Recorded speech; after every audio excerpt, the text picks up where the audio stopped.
C'est quand même un comble d'avoir un Raw plus extrême que Extreme Rules.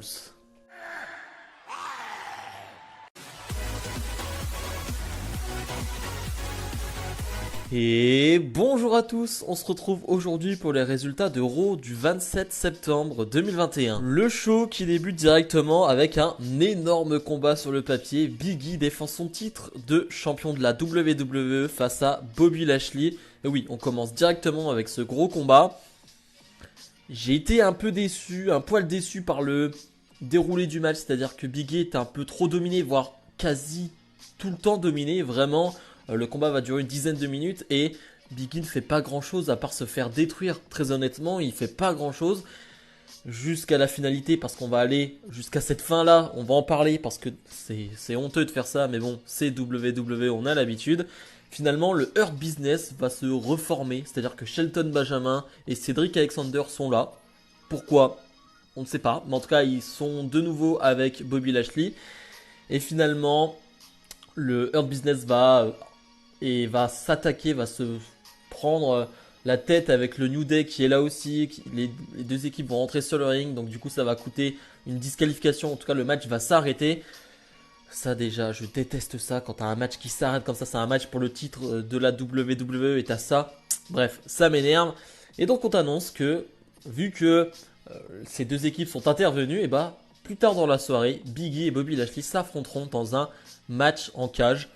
Pourquoi pas? Pourquoi pas? Je suis pour le match en cage en soi, mais c'est le déroulement de la chose, le fait qu'on ait déjà ce premier combat et après on nous remette un autre combat en fin de show. Ça m'énerve. Ça, c'est vraiment un dénouement, un déroulement que je n'aime pas. Angel Garza fait face à Eric des Viking Raiders. Match qui va durer 2-3 minutes. C'est sympatoche en 2-3 minutes. Hein. Eric a le temps de faire 2-3 petites choses sympathiques. Mais finalement, Humberto Carrillo va distraire Eric. Hein. Humberto Carrillo qui fait équipe avec son cousin Angel Garza. Et donc Angel Garza va en profiter et va remporter ce combat.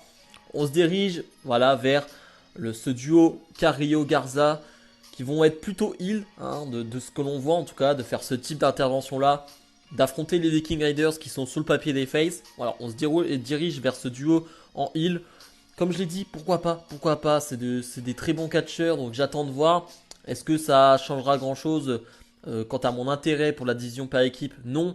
Mais voilà, il faut des nouveaux visages, il faut des nouvelles équipes, donc essayons de construire Carrillo et Garza. Reggie défend son titre de champion 24/7 face à Ricochet. J'en parle parce que c'est vrai que d'habitude je parle jamais du titre 24/7, mais là il y a un vrai combat, donc je me dis, allez, on peut en parler, ce n'est pas des segments qui durent 2 minutes. Donc on a un combat qui va durer plutôt 2 minutes entre Ricochet et Reggie, qui est cool dans le sens où les deux, bon, c'est des gars qui ont des qualités athlétiques assez incroyables. Voilà, c'est des voltigeurs et tu sens qu'il peut se passer des trucs de dingue avec eux. Mais ça ne va pas durer parce que finalement, toute la bande qui chasse ce titre 24/7 va intervenir. Donc disqualification, là encore une disqualification. Donc voilà, c'est un bordel et Reggie va finalement réussir à s'en aller. Ricochet va réussir à s'en prendre à cela. Mais c'est vrai que j'aurais pas été con d'avoir un match de 6-7 minutes entre Ricochet et Reggie. Je pense que ça aurait pu être intéressant. Et finalement, Akira Tozawa reste sur le ring, lui qui chassait justement ce titre 24/7 et il va nous dire, voilà, je veux affronter quelqu'un, mettez-moi n'importe qui, je veux me battre. Et Keith Lee va arriver. Enfin, non, ce n'est plus Keith Lee, c'est Keith Birdcat Lee. Alors, Birdcat, dans la traduction, c'est ours-chat. Je suis pas sûr que ce soit qu'il faut faire une traduction littérale du mot. Je ne sais pas, mais en tout cas, voilà. Vous en pensez ce que vous voulez. Mais on m'a dit aussi sur Twitter que c'est peut-être une référence à un ancien catcheur qui était appelé Burkat, donc je ne sais pas. En tout cas, Kisly qui arrive avec ce nouveau look entre guillemets, hein, nouvelle tenue, nouvelle barbe, et qui va détruire Akira Tozawa. On a eu des rumeurs sur un Kisly Hill qui pourrait arriver. Là en tout cas, il a bien détruit Tozawa. Le public a bien réagi parce que ça faisait longtemps qu'on n'avait pas vu Kisly, puis Kisly obtient toujours de bonnes réactions. À voir dans les prochaines semaines comment ils vont faire. S'ils veulent vraiment le booker en tant que heel. Mais voilà, je suis content de revoir Kisly. Damian Priest défend son titre de champion des États-Unis face à Sheamus. Ça peut faire sens dans le sens où Sheamus a perdu contre Damian Priest à Extreme Rules, mais c'était via roll-up. Donc on peut laisser une seconde chance, même si, bon, ils se sont déjà affrontés à beaucoup de reprises. Mais là, pour le coup, c'est un match sans disqualification, sans décompte à l'extérieur, donc ça rajoute vraiment quelque chose au combat. Et ça va être une nouvelle fois excellent. Vraiment, je suis épaté par les matchs que font Damien Priest et Sheamus, par le niveau de Sheamus en 2020-2021. Vraiment, comme je l'ai dit, je m'attendais pas à le revoir à ce niveau-là. Et le voir justement à ce niveau-là, bah, j'en suis très heureux. Et ouais, je suis content. Je suis content de voir un vétéran comme ça qui arrive à se réinventer, qui arrive à faire d'excellents combats. Et Damien Priest, de toute façon, n'arrive pas à faire de mauvais combats. On reparlera de Matt Riddle après, mais Matt Riddle et Damien Priest, ce sont des gars qui n'arrivent pas à avoir de mauvais combats. Vraiment, à chaque fois qu'ils sont sur ring, il se passe quelque chose. Là encore plus avec des kendo sticks. Le corps de Damien Priest et de Sheamus vont s'en souvenir. Leurs corps vont s'en souvenir parce que voilà, il va y avoir des gros coups de kendo. Ils vont passer à travers la table. Je pense au white noise de Sheamus à travers la table. C'était costaud, c'était très costaud comme coup. Donc voilà, j'ai vraiment trouvé ce match assez violent en plus. Hein, j'en ai parlé dans mon intro, mais on aura le temps d'en reparler en bilan de la violence de ce Raw par rapport à Extreme Rules. Mais voilà, match assez violent, très cool. Finalement, Damien Priest va faire passer Sheamus à travers une table. Il va enchaîner avec son finish et remporter ce combat. Bref, c'était vraiment excellent match que je vous recommande. Ali, Mansour et Jeff Hardy. Oui, Jeff Hardy fait partie de cette équipe-là. Je ne sais pas pourquoi. Voilà, ils sortent d'un gros combat face à Priest et Sheamus. Et là, tu le mets avec Ali et Mansour. D'accord. Ils vont faire face au clan de Jinder Mahal. J'ai pas grand-chose à dire sur le combat parce que ça va être plutôt court. Va pas se passer grand-chose. On va retenir qu'une chose, c'est que le clan de Mahal va battre Ali, Hardy et Mansour. Alors le tombé sera fait sur Ali, pas sur Hardy. Mais quand même, tu sors encore une fois d'une grosse prestation de Jeff Hardy. T'as le public qui est à fond derrière lui. Tu le mets dans cette équipe dont pour le moment tout le monde se fout, hein, pour être honnête. Et tu fais perdre son équipe. Pourquoi? Quel est l'intérêt? Que veux-tu faire avec Jinder Mahal? Il fait que de perdre. Il a perdu cette feud contre Drew McIntyre. Tu veux faire quoi avec ce clan-là? Je comprends pas l'intérêt d'avoir fait perdre cette équipe-là, qui là aussi c'est une équipe fraîche, Ali Mansour, peut-être tu peux les pusher un peu plus. Non, tu les fais perdre face au clan de Mahal. J'avoue que je comprends pas trop. Vraiment, je comprends pas du tout. Karrion Kross fait face à Jackson Ryker. Jackson Ryker qu'on n'avait pas vu depuis un petit moment. Et Jackson Ryker, on nous le précise bien, il n'a jamais perdu en solo. Voilà, il ne perd pas de match en solo. Jackson Ryker, je crois qu'il est en 10-0. Et donc là, il affronte Karrion Kross. Donc on nous vend bien vraiment un Jackson Ryker assez fort. Et finalement, Karrion Kross est encore plus fort. C'est-à-dire que le combat ne va pas durer là non plus. Kross va rapidement prendre le dessus et va détruire Jackson Ryker et remporter ce match assez rapidement. C'est bien parce que les commentateurs font bien l'effort de nous rappeler que Ryker, voilà, soi-disant, il a une streak de victoire. Donc c'est pas une petite victoire pour Karrion Kross. Je ne sais toujours pas quoi en penser de ces victoires qui s'enchaînent comme ça en 2-3 minutes pour Karrion Kross. On verra bien. Faut que ça arrive à quelque chose de plus costaud à un moment donné parce que ça ne peut pas durer des mois. AJ Styles affronte Matt Riddle. Matt Riddle qui nous a bien précisé que Randy Orton n'était pas là cette semaine. Voilà, il a pris une semaine de congé, il n'est pas là. Alors que Omos, du côté de AJ Styles, est là, il est vraiment en ringside. Et c'est vrai qu'on a eu pas mal d'AJ Styles Matt Riddle. C'est vrai que c'est un combat qu'on a vu et revu. Mais je pense que c'est leur meilleur combat. Il était incroyable, vraiment. Et c'est rare, c'est-à-dire à Raw, que j'ai ce sentiment de... Je viens de voir un super match. On voit des bons matchs, vraiment on voit de vrais bons matchs. Je pense à Priest, Sheamus là, tout de suite qu'on a eu. Mais là c'était vraiment très bon, vraiment. Là aussi, si vous n'avez pas vu ce combat, regardez-le directement. J'ai pas envie de vous spoiler tout de suite, allez le voir. Voilà, si vous ne l'avez pas vu, allez le voir. Si on peut parler du combat maintenant, hein, que vous êtes partis, ceux qui ne l'ont pas vu, c'était fou. Vraiment, il y a des enchaînements, je pense surtout à l'enchaînement final de AJ Styles quand il va apporter cette prise, après enchaîner avec son Styles Clash. Ok, d'accord. Là aussi, c'était assez violent dans les coups, mais c'est le bon côté de Matt Riddle, c'est-à-dire qu'il frappe assez fort, c'est assez stiff, c'est assez puissant les coups de Matt Riddle. Et vraiment, je me suis régalé devant ce combat, c'était trop bien, vraiment trop bien. Et finalement, c'est AJ Styles qui va remporter ce combat. Omos va s'en prendre à Matt Riddle ensuite. Alors là aussi, c'est compliqué de prédire la suite parce qu'on ne sait pas quelle équipe sera draftée à Raw, à SmackDown. On ne sait pas. Est-ce qu'on nous prépare un AJ Styles qui va être plus puissant, qui va aller peut-être aller chercher un titre en solo dans le futur? Je ne sais pas. Est-ce qu'on nous prépare encore pour AJ Styles Omos face à Orton Riddle? Je ne sais pas, mais en tout cas, tout ce que je peux dire, c'est que c'était vraiment un excellent combat. Charlotte Flair est sur le ring, la championne d'Euro, donc qui fait un Open Challenge. Bon, le principe d'un Open Challenge, c'est que un adversaire surprise va arriver. Là, pour le coup, la surprise a été vite gâchée parce qu'en backstage, on a eu Doudrop qui est allé voir Sonya Deville et Adam Pearce et qui a demandé pour voir si elle pouvait être dans ce combat, si elle avait sa chance, si elle le méritait. Donc clairement, on s'attendait à voir Doudrop et c'est Doudrop qui va arriver. Quelle surprise. Voilà quoi. Et donc on a ce combat qui débute plutôt bien avec une Doudrop très dominatrice. Et finalement, on a au bout de 2 minutes, même pas, je ne suis même pas sûr que ça dure 2 minutes, Eva Marie, donc qui est toujours en guerre avec Doudrop, malheureusement, qui va distraire Doudrop. Charlotte Flair va en profiter et remporter ce combat. Charlotte Flair qui va même s'en prendre à Eva Marie après, ça c'était plutôt cool. Le public a vraiment apprécié, pourtant Charlotte Flair est plutôt heel. Mais là, Charlotte Flair qui frappe Eva Marie, ça fait plaisir au public.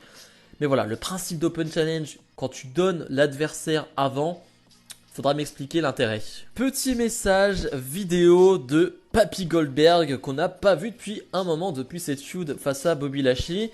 Et justement, il va nous parler de Bobby Lashley, il nous dit qu'il veut le tuer. Voilà, c'est vrai, en plus c'est vraiment ce qu'il dit, il veut vraiment tuer Bobby Lashley, parce que Bobby Lashley s'en est pris à son fils, et voilà, il le sait, c'est une histoire de famille, toi aussi t'as un fils, blablabla. Goldberg quand même, si vous faites bien attention, ça se voit à des kilomètres qu'il est en train de lire un texte, vraiment le gars ne fait pas d'effort, il est vraiment devant son écran avec le texte devant, et il lit, vraiment, il lit. Allez, j'enchaîne, ouais, vraiment, il est en lecture, Goldberg, donc assez particulier. Mais tout ce qu'on peut en sortir, c'est que, ouais, je pense qu'on aura Goldberg contre Lashley à Crown Jewel, donc en Arabie Saoudite. Ça commence à se voir, voilà, c'est sûr maintenant. C'est pas annoncé, hein, attention, c'est pas officiel, on sait pas ce qui peut se passer, mais on se dirige vers ce Bobby Lashley Goldberg en Arabie Saoudite.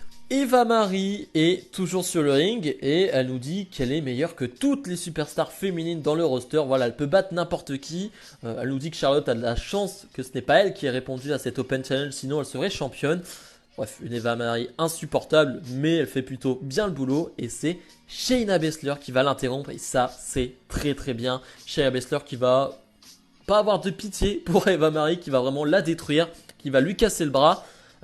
Très bien, c'est exactement la Shayna Baszler que je veux voir. C'est la Shayna Baszler agressive de NXT, la Shayna Baszler violente de NXT. Ça faisait plus d'un an qu'on avait perdu cette Shayna Baszler et je suis content de la retrouver maintenant. Je ne sais pas trop comment le public va réagir au fur et à mesure. Là, le public réagit plutôt bien quand Shayna Baszler arrive. Mais en tout cas, on repart sur une construction de Baszler et ça vraiment, j'apprécie beaucoup. Le main event, Big E donc défend son titre de champion de la WWE face à Bobby Lashley dans un match en cage. Le match qui ne va pas débuter directement en cage, c'est-à-dire que Lashley va s'en prendre à Big E en dehors, il va le détruire en dehors de la cage, vraiment il va prendre des escaliers, il va le faire passer au-dessus de la table des commentateurs, enfin voilà, il va vraiment s'occuper de Big E. Si je dois parler du combat, maintenant vous le savez, peut-être qu'ils l'ont oublié, je suis pas un grand fan des matchs en cage. Voilà, je trouve que c'est toujours pas terrible. Je trouve en fait c'est toujours moins bien qu'un match normal en fait. Je trouve que avec la cage, ça t'oblige à faire des choses, à essayer de t'échapper, à balancer le gars sur la cage, des choses que je trouve pas très intéressantes, ce qui fait que je suis moins investi dans un match en cage. Mais le match est bon. Il faut dire que le match est bon. Big E, Bobby Lashley, ça fonctionne plutôt bien. Encore une fois, un Big E qui est quand même beaucoup dominé, hein, je trouve un peu trop à mon goût. On a là aussi des interventions du New Day et du Hurt Business qui vont essayer de passer au-dessus de la cage, qui vont essayer de gêner Big E. Et donc on va se retrouver avec des spots très sympas, avec un membre du Hurt Business qui va tomber de la cage et Xavier Woods qui va le réceptionner avec un super kick dans la tête. Super mouvement. Avec un Kofi qui va sauter du haut de la cage sur le Hurt Business. Donc voilà, c'est presque ce qui est en dehors du ring et en dehors de la cage qui est plus intéressant. Mais voilà, c'était assez fun et Big E qui va surtout remporter ce combat avec un big ending, donc son finish du haut de la troisième corde. Donc clairement on protège quand même Bobby Lashley avec cette défaite d'un big finish, d'un super finish. Donc c'est plutôt là aussi malin.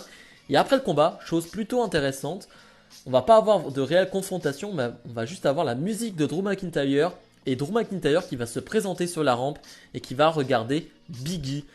Est-ce que Drew McIntyre sera le prochain challenger à Big E? Est-ce que ce n'est pas trop tôt pour Drew McIntyre qui sort d'une feud assez oubliable face à Jinder Mahal? Est-ce que c'est le bon moment de mettre Drew McIntyre face à Big E? Je ne sais pas. Là aussi, avec la draft, est-ce que ça va changer ou non? Ça va être intéressant. Vraiment, la draft, c'est quelque chose que j'attends énormément. On aura ça donc à SmackDown et à Raw lundi prochain. Mais c'est vrai que Drew Big E, je ne sais pas comment ça peut se faire, sachant que les deux sont des faces. Je ne sais pas. On va voir, mais en tout cas, c'est intriguant. Bilan de ce Raw. Je mets tout de suite ma note qui sera un 6 sur 10 parce que il y a Priest Sheamus, il y a Biggie Lashley et il y a le AJ Styles Matt Riddle que j'ai vraiment apprécié. Le reste, c'est pas terrible, c'est pas très bien amené, beaucoup trop de disqualifications, beaucoup de choses peu intéressantes. Donc je mets un 6 sur 10 et surtout, je vais revenir sur un point, c'est que ce Raw était beaucoup plus violent que Extreme Rules. Et ça, j'ai l'impression aussi que c'est un rattrapage entre guillemets de Extreme Rules. Les fans se sont plaints, et même avant Extreme Rules, du fait qu'il n'y ait pas de stipulation à part le main event, qu'il n'y ait pas de violence. Donc après le show, pas vraiment de violence à part dans le main event. Et encore, on peut pas appeler ça de la violence.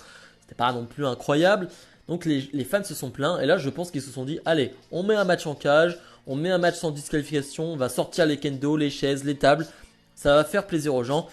Là, on est vraiment dans un rattrapage. C'est bien, au moins ils se rattrapent. C'est déjà une bonne chose, c'est qu'au moins, j'ai l'impression qu'ils tiennent en compte, ils prennent en compte l'avis des fans. Parce que vraiment, faire ce show juste après Extreme Rules, je pense vraiment que c'est pas anodin. Mais bon, vous aurez pu quand même le faire Extreme Rules. Vraiment, parce que Extreme Rules était soft comparé à ce Raw qui n'est pas extrêmement violent. Attention, c'est pas ce que je dis.